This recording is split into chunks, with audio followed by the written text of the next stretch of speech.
Fidelity produced some interesting research looking back at the dot-com bubble. So it's relevant today because we find ourselves in what some people are speculating is an AI bubble. So we've got a new technology and we're seeing certain stocks rally very aggressively, driving the wider market higher on the hopes of what that technology will deliver. That's very similar sounding to what happened in the dot-com bubble back in the late 1990s and the early 2000s. So there was some interesting research produced by Tom Stevenson, who writes for Fidelity, looking at the dot-com era from 1998 to 2001 and testing 10 different scenarios and strategies for how an investor might have navigated that particular bubble. So for investors today, this research is quite interesting because a lot of people are asking the question whether they should be investing now. How should they be investing? Should they be investing in tech, becoming more defensive, or maybe bailing out of the market altogether? So what he did was compile a set of portfolios based around 6 different stocks. So that is a relatively limited number of stocks to look at. I was surprised they didn't use the wider indexes like the NASDAQ 100 or maybe the S&P 500 when they did this analysis. But what he did was look at 6 stocks and build these hypothetical strategies based around them. So he picked 3 tech stocks, which were Vodafone, BT and Sage, and he picked some defensive stocks, which were Unilever, Imperial Brands and Severn Trent. And he built portfolios based upon those 6 stocks and then looked at how they would perform based upon different scenarios and strategies. So the first one he did was look at what would have happened across that 1998 to 2001, so the last stages of the dot-com bubble, the euphoria, and then into the point where the bubble had actually started to burst. So he came up with one scenario which was the perfect timer, completely unrealistic, but it was just to give a line in the sand. And it was somebody who invested solely in tech for the 2 years of the boom and then switched entirely to those defensive stocks that I named exactly at the peak. So this is a bit of a holy grail style of investing,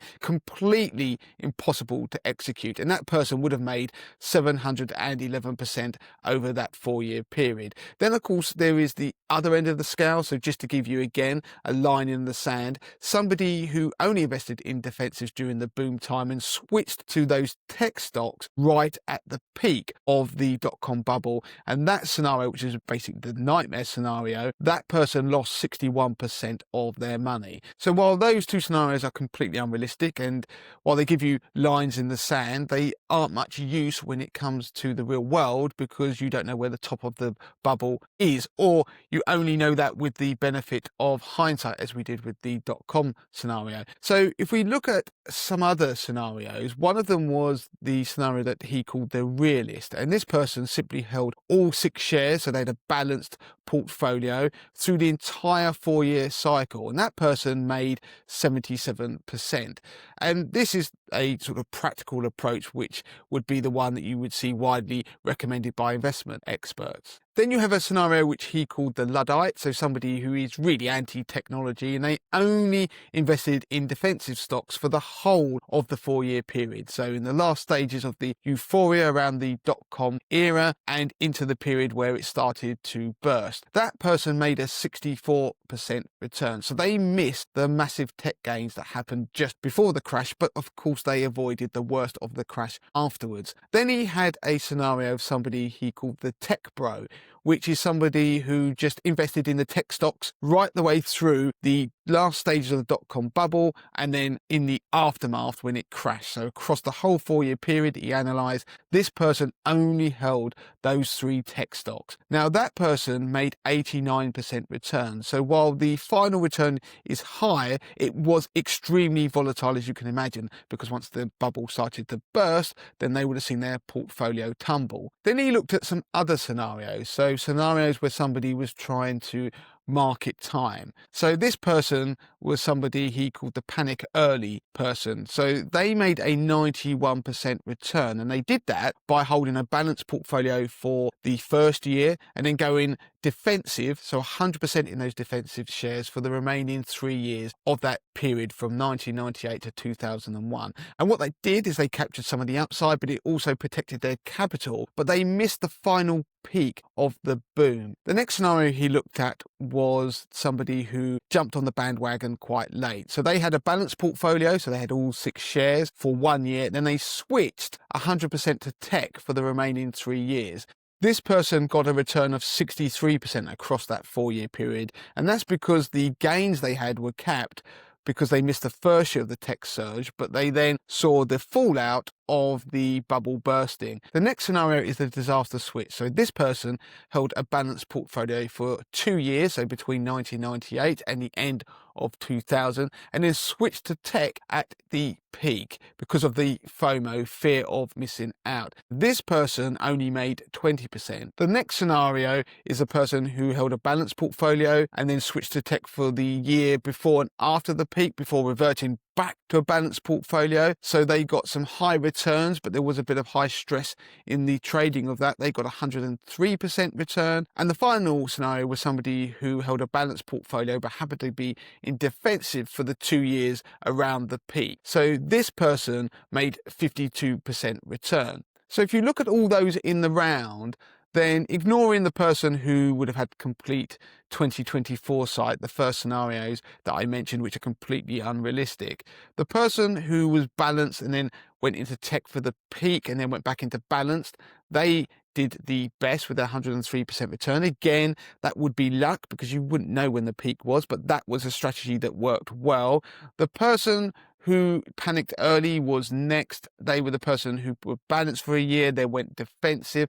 And then you had the person who was invested in tech stocks throughout, who would have come next in the leaderboard of portfolios and how well they did. But the person who bought and hold a balanced portfolio throughout did relatively well as well. Their return was 77% across the 4 years, which wasn't much below the 2 previous scenarios I just mentioned. The person who panicked early or the person who was in tech throughout, their return was 91% and 89% respectively. So the message from this, if you want some takeaways, is that having a balanced portfolio is one of the best strategies. Yes, you won't necessarily get the biggest upside, but you will avoid some of the worst downside. And the person who was a realist, so they had a balanced portfolio throughout, actually outperformed many of the scenarios that tried to time the market. So bringing that all to today, then yes, you can't take this rather limited research. It has its constraints, as I said. It's got a very limited number of stocks.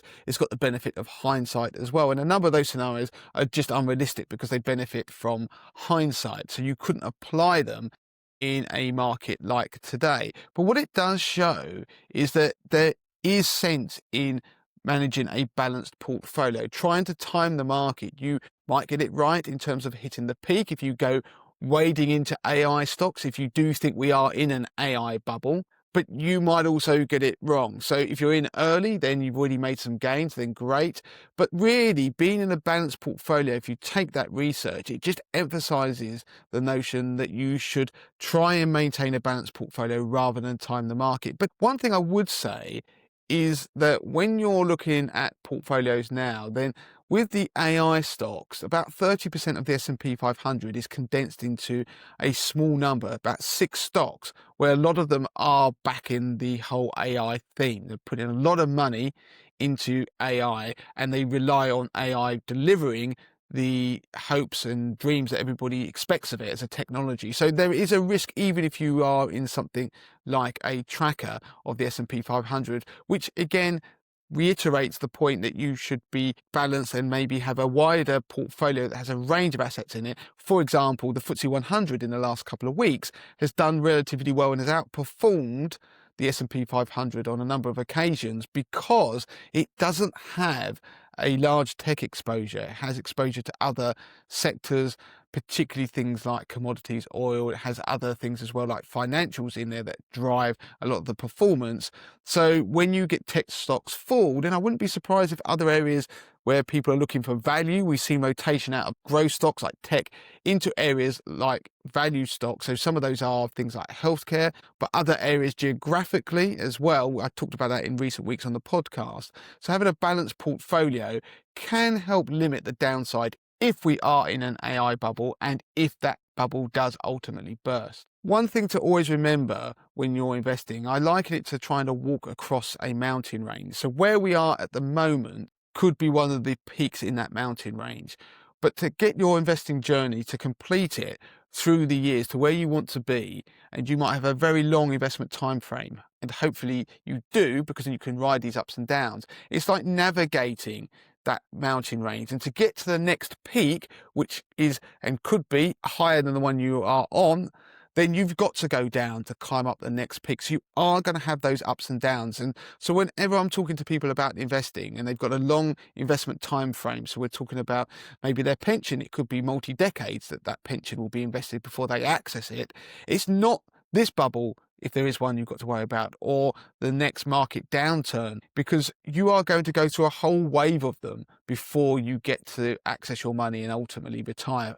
So you're going to have a whole range of financial crises. So this is just part of the investing journey. And if you aren't comfortable with that, then you should think about whether you should be taking less investment risk.